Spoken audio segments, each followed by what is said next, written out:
16 Minutes with R.A. the Rugged Man. We're here at Rapolitics Re tent here at Roskilde Festival. Really happy to see you here, man. Thank you. And you just delivered a very inspiring performance in there, both on the mic with the beat and also in the talking session. What was it like being up there doing something a bit different than what you may be used to? That's my job, to entertain and be inspiring.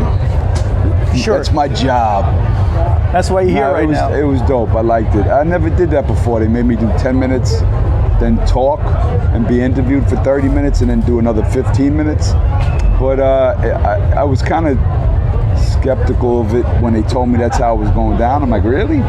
And then when we started talking at first, I'm like, man, we had the crowd going and we're stopping it. Didn't feel right at first, but then it started, you know, the crowd was into the talk. Then we went right back into rapping, and I think it was a good little thing. You know, I think everybody liked it. I guess it's just a matter of medium, because as far as I was concerned, standing there, obviously you bum rushed, you killed the shows. That's what you do, and that's what you've done always. But I thought you were really candid and really reflective, and also really walking the talk without any hesitation when you sat on the mic just talking with Nanas up there, which I found really, really cool. And I was like, you know, I find it hard to believe that you hadn't done something like that before. Yeah. Well, talking got me in trouble my whole career and my whole life because I don't have the filter. So whatever the hell's in my head comes out of my mouth, sometimes good, sometimes bad. And you know, when you get older, you get a little smarter, and you learn a little something. I don't know if I'm any smarter, but I learned a lot.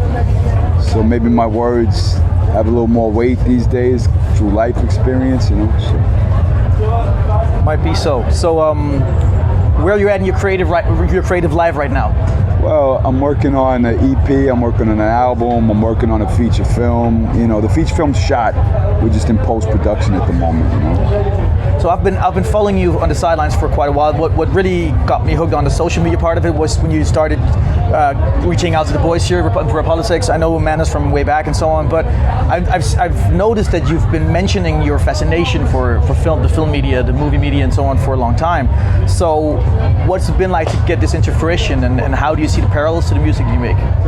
Well, I was always a writer, you know, so I was writing stories since I was a little kid, even before rapping. And then when I was 11, I started rapping, and I kind of focused a lot of the energy towards then, but I was a film collector and a film historian my whole life. So, you know, a lot of people told me, you know, if you love film that much and know that much about movies, you need to make some movies. And at one point, my career was going very well in rap. And I said, yo, you gotta keep going with the momentum. But I'm like, you know what, if you don't make the movie now, are you gonna be 60, 80? You're not gonna fucking make movies, so make the movie. So I put the rap career on hold for a few years to write, direct, produce, edit, you know, cast, locations, everything on this film. And it's gonna be worth it, I think. It's a one-of-a-kind film. But now, you know, I got 20, 30 songs in the bag, so, you know, I'm going to start dropping, and I'm better than ever at rapping. It's not like I fell off, so the new stuff people are going to be really happy with, you know. To which degree do you have to switch completely off from the creative medium that is rapping when you're making the movie, or can you do it parallel? Or? Well, here's the thing, is if you have funding, if you have millions of dollars, you could kind of do a little bit of both, because you could say, hey, you produce it, you cast it, you do this, you do that, and you could concentrate strictly on directing. And then when the movie's done, you could send it to a post-production house and put your notes in. But when you don't have a big budget, you literally have to dedicate all your time to get everything fucking done, from the props to it doesn't matter what it is. So, to wardrobe, it takes more time, you know, if you don't have the money. Sure. But that's indie filmmaking. Yeah. Kind of like promotion. When you don't have a budget to promote your projects, you have to promote it yourself. You know, write, edit, produce videos, content. You know, you gotta do it yourself. So, which is been a way of removing barriers in music promotion now, but also means that everyone needs to be little content creators and post like shit 6 TikTok today or whatever in order to try to hack people's attention, right? It feels to me as if you've chosen a slightly different approach with you sharing your kids, sharing real life stories, sharing your wife, like being more like Sharing my wife. That was not what I meant, but I see what you picked What's it up. the word they cuck or whatever? Sharing my wife? No. Posting about them anyways, yeah. But I post pictures of my family, my wife included.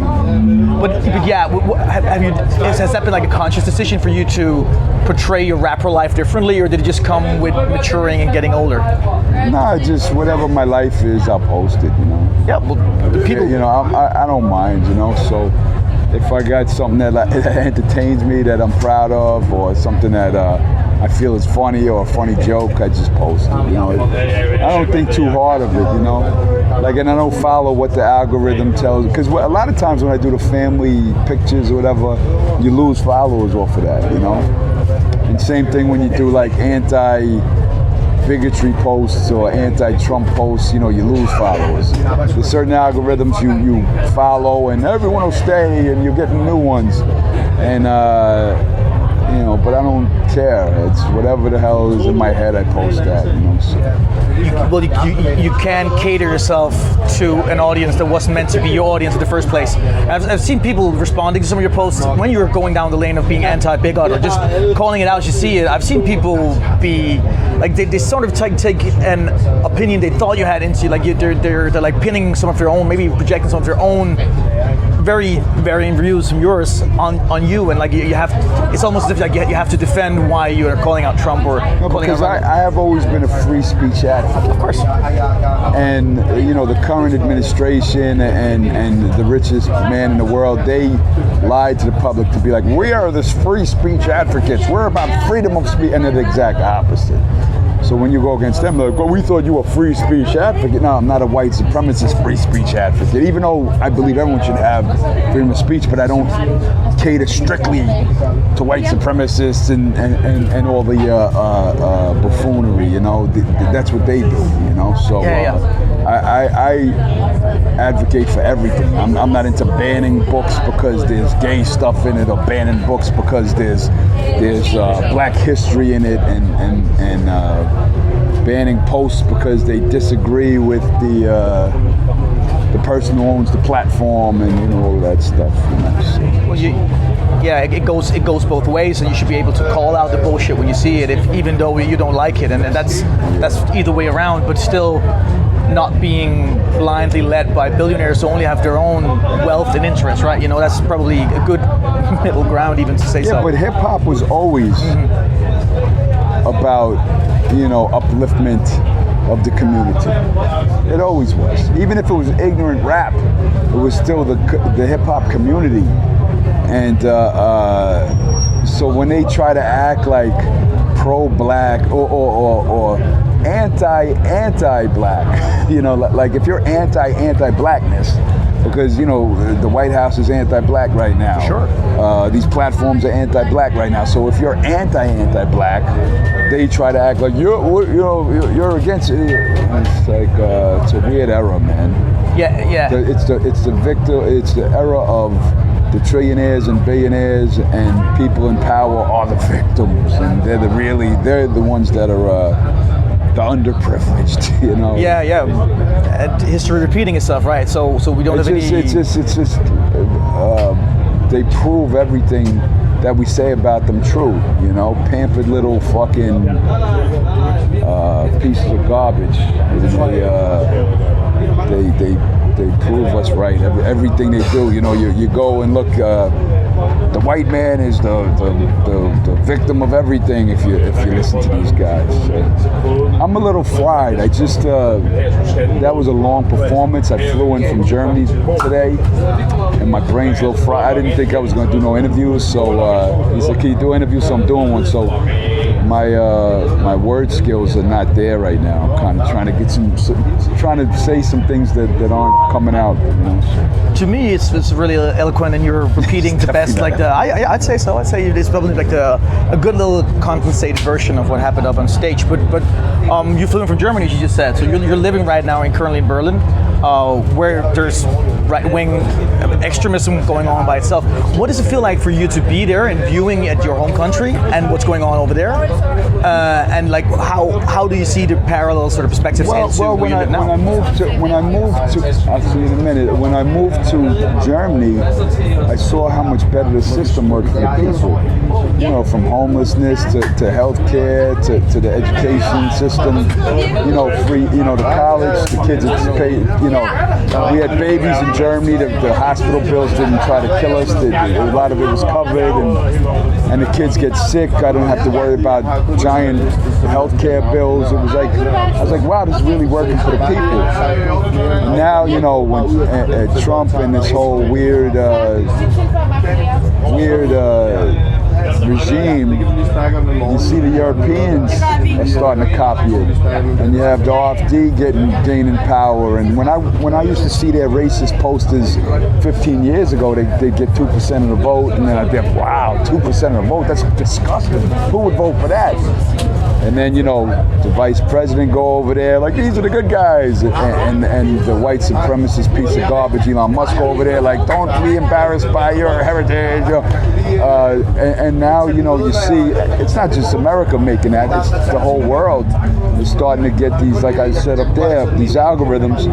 And the AfD is gaining power over there.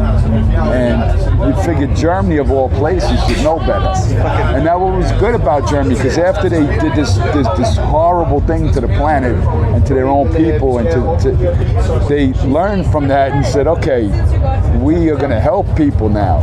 And now, all these years later, they're back to like, oh, well, you know, it's these people repeating. are poisoning our blood, you know. Yeah, see, that's the thing, right? It's eugenics, and it's a way of thinking that's just so on brand what happened in the 30s in Germany. And of all places, this happening again is beyond baffling, but it just goes to show that history does repeat itself. Yeah, but it's so well documented. You figured people would be able to just look at it and go like, well, this has happened not that long ago. Let's not let it go back there. But we're at the era where they'll tell you to your face what you've seen. The evil that you just watched isn't evil. And if you're against that evil, you're the evil one. And people go, yeah, it's crazy. That's gaslighting, man. Like, this is a textbook, right? You know, and then also it's just... Yeah, gaslighting with $1 trillion budget. Well, yeah, and also with an AI getting so much better by the week that you really need to stop and double take and really like look close, even though if you're informed. But once it's in like a 3-second scroll and you just sat there dooming forever, like it's so hard to be distinct. Like, you know, you just need to educate yourself way more, as you also pointed out from the stage. So, if we want to take it to back to the hip hop and the culture and so on, where do you see the music at right now, both from a European but especially from an American perspective, obviously? Well, you know, struggle creates art. You know, so the more the people get their ass kicked, the better the art usually gets. You know, but also on the flip side of that is when money gets involved and algorithm and clicks get involved, art gets diluted and poisoned. So there's two sides to it, you know. So there's gonna be great art made out of it and some of the worst art in history ever made out of it. So. And then the shit made out of the AI is not art, just to set the record straight. So well, with AI, I know there's huge movements to stop AI, but it's not going to stop. I don't know, you know. I don't know what the hell, you know. I'm just not going to be I'm not going to fear it for myself. I know it's going to take jobs. I know it's going to destroy people, but that's what technology does every single time. So I just know I got to just be me and do me, and some of my work might get hurt, but I'm just concerned with my own creative art. And that's selfish, I guess, but I don't know how to stop it or what to do. I just know I got to focus on me and my art and do my shit. And Yeah, it's gonna. I mean, it's only gonna progress. I mean, they're gonna keep going further and further with it, and AI is not going anywhere. It's gonna be times 10 by next year, and times 1,000 by the year after that, and times 5,000 the year after that. And hopefully they could enjoy, appreciate, and respect, you know, human art. You know, hopefully, you know, in 100 years, it's not all human art is deceased. I don't think that's what's going to happen, but we don't know what the hell's going to happen. It's true. So. I think it's really good. You can't really stop the bullet train, right? Like you just need to accept it's there. But for me, there has to be like a certain amount of soul in it to even be able to call it art. But that's a definition. That's on me, right? You know, it's just. But there's also the thing, programming. No, yeah, that's right. So if all soul and humanity is taken out of art, and you're born, and all you know is artificial art. It's true. You know, your whole entire life, that's what you can, your brain is going to know that and accept it, and that's what it's going to be. It's true. If, you know, that's just how it is. You accept what you're born into in the world. So I hope you're right. I hope that the people will always be, I need soul in my music. I need humanity, human nature in my, or whatever it is, you know. I need a human pulse to my art.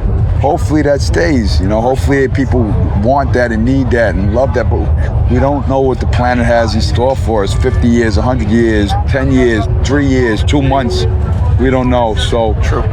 I'm not gonna let it destroy my life. I'm just gonna go, hey, the world is the world, and it goes places you don't want it to go sometimes, and you try your best to fight, and you gotta pick your battles and pick your wars, and you gotta take care of your family, you know. So. True shit. So final question here.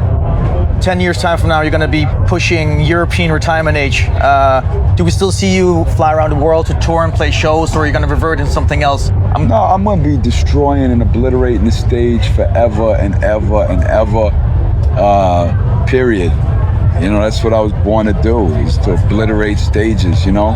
I might, you know, the only thing is if I make more films, that takes away from a little bit of the performing art.